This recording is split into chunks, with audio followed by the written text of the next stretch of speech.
نحمده ونصلي على رسوله الكريم اما بعد اعوذ باللہ من الشیطان الرجیم حتی اذا فتحت یأجوج ومأجوج وهم من كل حدب ينسلون صدق اللہ العظیم۔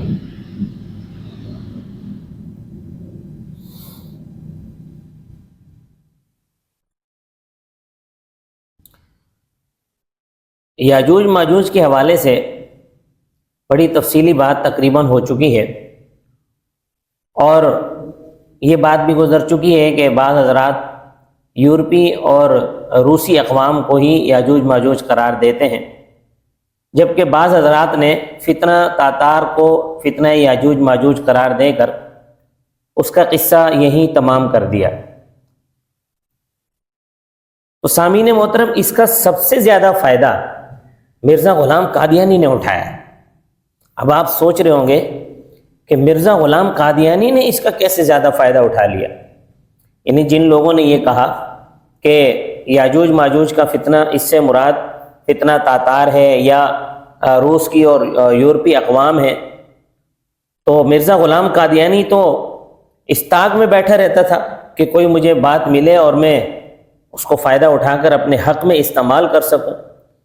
تو اس نے اس سے بڑا فائدہ اٹھایا۔ اس نے کہا کہ بھلا یہ کیسے ممکن ہے کہ یاجوج ماجوج کا خروج ہو اور عیسیٰ علیہ السلام نہ ہو؟ تو جب یاجوج ماجوج کا خروج ہو چکا تو عیسیٰ علیہ السلام کا نزول ہونا بھی ثابت ہو چکا ہے، اور اس وقت میں مسیحیت کا دعویٰ کر رہا ہوں، لہذا ثابت ہو گیا کہ میں ہی مسیح عیسیٰ ابن مریم العیاذ باللہ ولعنہ اللہ۔ ظاہر ہے، یہ تو آپ حضرات بھی بخوبی جانتے ہیں کہ جب فتنہ تاتار کا خروج ہوا تھا تو اس لانتی کا وجود اس وقت تھا ہی نہیں، مرزا قادیانی کا اس وقت وجود ہی کوئی نہیں تھا، دور دور تک نہیں تھا۔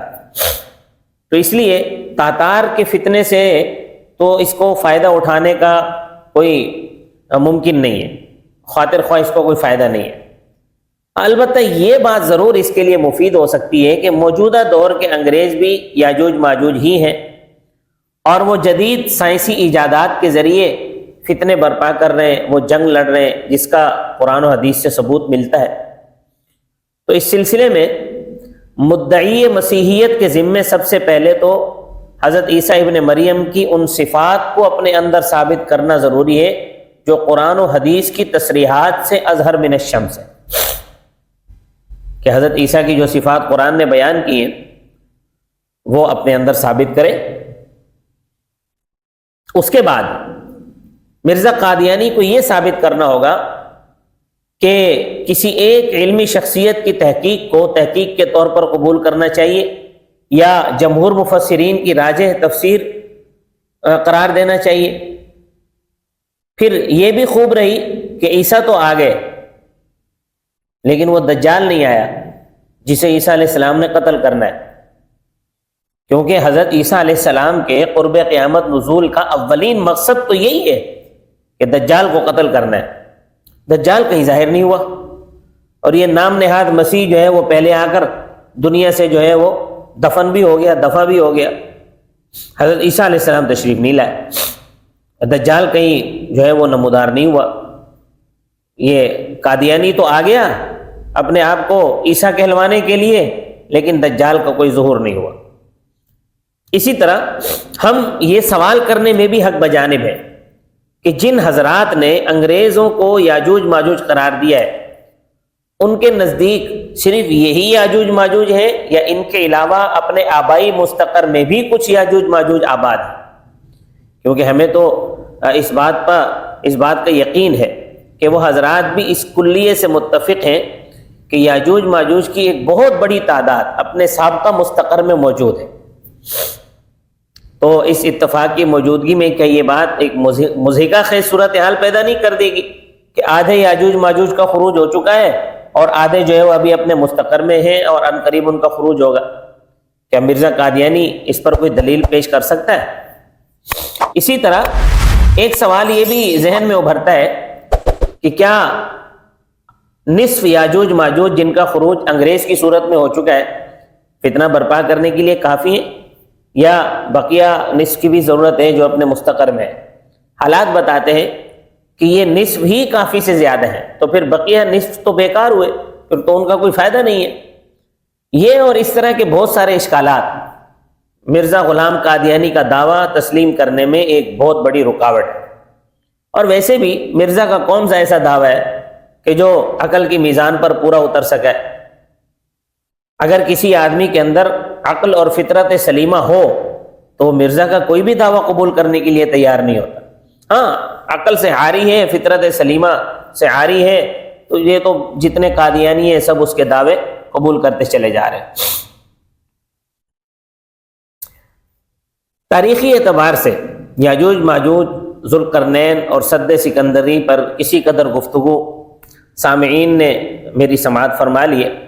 اب میں چاہتا ہوں کہ احادیث مبارکہ کی روشنی میں اس تاریخ ساز فتنے سے متعلق کچھ عرض کر دیا جائے۔ اس سلسلے میں پہلی بات تو یہ مد نظر رہے کہ کعب احبار جو پہلے یہودی تھے اور اہل کتاب کے ایک بہت بڑے عالم تھے، سیدنا فاروق اعظم رضی اللہ تعالیٰ عنہ کے دور میں، ان کے زمانے خلافت میں کعب احبار نے اسلام قبول کیا۔ اسی مضمون کے حوالے سے حضرت کعب احبار سے بہت سی اسرائیلیات منقول ہیں، لیکن ان پر اعتماد کر کے انہیں میں بیان نہیں کر رہا، کیونکہ اس میں افسانی اور داستان ترازی بہت غالب ہے۔ حقائق کی دنیا سے بہت بعید وہ چیزیں معلوم ہوتی ہیں۔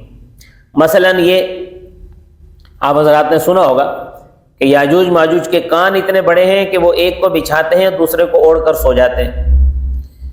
کھانے پر آتے ہیں تو ہاتھی اور خنزیر تک بلکہ اپنے مردوں تک کو کھا جاتے ہیں۔ یہ اور اس طرح کی بہت سی داستانیں جو کہ عوام کے اندر اس وقت پھیلی ہوئی ہیں، تو ہم اپنے دامن کو ان داستانوں سے بچا کر چلتے ہیں۔ اگر کہیں ایسی چیز کا تذکرہ آیا بھی ہے تو اس کے ضعف کو ظاہر کرنے کے لیے آیا۔ دوسری بات یہ ہے، صحیح اور قابل اعتبار ذخیرہ روایات سے جن صحابہ کرام کی روایات ہمیں مل سکی ہیں، ان کا میں ایک مختصر سا خاکہ پیش کر دیتا ہوں، اس کے بعد پھر اسی ترتیب سے احادیث مبارکہ کا متن اور احادیث مبارکہ کا ترجمہ اور بقدر ضرورت تشریح بھی انشاءاللہ بیان کر دوں گا۔ تو اس سلسلے میں سب سے پہلی جو حدیث ہے وہ حضرت زینب بنت جحش رضی اللہ تعالیٰ عنہ سے مروی ہے۔ یہ حدیث بخاری شریف میں، مسلم شریف میں، ترمذی شریف میں اور ابن ماجہ میں ہے۔ دوسری حدیث اس سلسلے کی حضرت ابو ہریرہ رضی اللہ تعالیٰ عنہ سے منقول ہے، اور یہ حدیث بھی بخاری، ترمذی، مسند احمد اور ابن ماجہ میں موجود ہے۔ اور تیسری حدیث حضرت ابو سعید خدری رضی اللہ تعالیٰ عنہ سے، یہ حدیث بخاری، مسلم، مسند احمد اور ابن ماجہ میں ہے۔ چوتھی حدیث اس سلسلے کی حضرت حذیفہ ابن اسید رضی اللہ تعالیٰ عنہ سے منقول ہے، یہ حدیث مسلم، ابن ماجہ، ابو داود، ترمذی اور مسند احمد میں ہے۔ اس سلسلے کی پانچویں حدیث حضرت نواس بن سمعان رضی اللہ تعالیٰ عنہ سے، یہ حدیث بھی مسلم، ترمذی، ابن ماجہ اور مسند احمد میں ہے۔ حضرت عبداللہ ابن مسعود رضی اللہ تعالیٰ عنہ سے چھٹی حدیث منقول ہے، یہ حدیث بھی ابن ماجہ، مسند احمد اور الفتن میں ہے۔ اسی طرح ساتویں حدیث حضرت عبداللہ بن عمر سے، آٹھویں حدیث حضرت عبداللہ بن عمر سے، نویں حدیث حضرت اسلم رضی اللہ عنہ سے، اور 10ویں حدیث ایک صحابی، یہ جو تین حدیثیں ہیں، 7 نمبر، 8 نمبر اور 9 نمبر، یہ الفتن میں، کتاب الفتن میں یہ حدیثیں موجود ہیں۔ اور 10ویں حدیث ایک صحابی سے ہے، روح المعانی میں، جلد 9 صفحہ نمبر 110 پر ہے۔ اور 11ویں حدیث حضرت قتادہ رضی اللہ تعالیٰ عنہ سے، یہ بھی الفتن میں ہے۔ تو یہ ایک مختصر سا چارٹ ہے جس سے یہ پتہ چلتا ہے کہ صحابہ کرام سے اس حوالے سے احادیث مروی ہیں۔ انشاءاللہ آئندہ ایپیسوڈ میں ہر حدیث ایک حدیث انشاءاللہ بیان کروں گا، اور اس کی جو تشریح ہوگی، قابل قدر تشریح ہوگی، مختصر سی، بقدر ضرورت انشاءاللہ وہ بھی بیان کر دوں گا۔ اللہ تبارک و تعالی مجھے اور آپ کو قرب قیامت کے تمام فتنوں سے محفوظ فرمائے، خصوصاً قادیانی فتنے سے ہم سب کی حفاظت فرمائے۔ بڑی تیزی سے یہ فتنہ پھیل رہا ہے اور اپنے پر پھیلا رہا ہے، لہٰذا مسلمانوں کو چوکنا رہنے کی ضرورت ہے۔ نبی کریم صلی اللہ علیہ وسلم کی ختم نبوت پر غیر متزلزل ایمان رکھنے کی ضرورت ہے۔ اللہ تبارک و تعالی مجھے اور آپ کو عمل کی توفیق عطا فرمائے۔ وما علینا الا البلاغ المبین۔